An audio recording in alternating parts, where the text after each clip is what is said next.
University of Southern Maine with a concentration in performance. A fun fact about me is that I spent some time living in Mexico as a kid.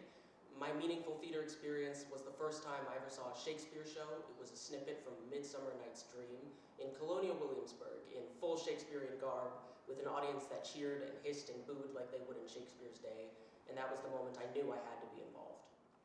My major is performance-focused because I've predominantly done performance, and I discovered Shakespeare when I was very little, and through performing that, I discovered my love for history, which is very deeply tied to Shakespeare, and the knowledge of combining history and performance, because I think it's important to present that history along with the performance. And so after I do this monologue, I will be talking a little bit about the history behind it.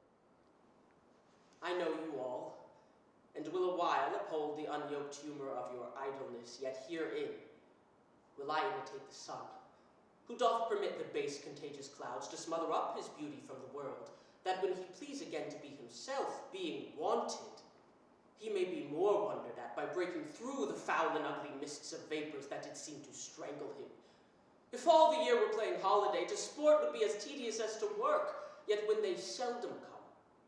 they wished for come, and nothing pleaseth but rare accident. So when this loose behavior I throw off, and pay the debt I never promised, by how much better than my word I am, by so much I shall falsify men's hopes, and like bright metal on a sullen ground, my reformation glittering, or my faults shall show more goodly, and attract more eyes than that which hath no foil to set it off. I'll so offend, to make offense a skib, redeeming time when men think least, I will.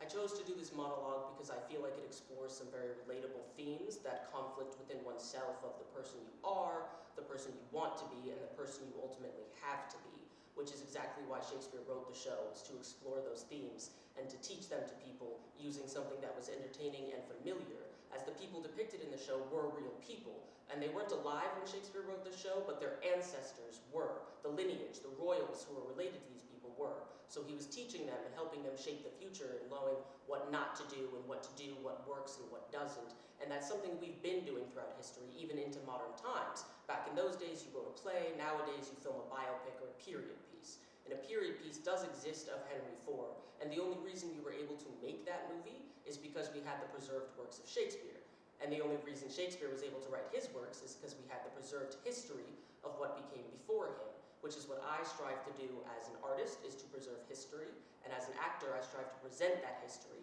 in a way that will reach a wider audience than a document sitting in an archive alone ever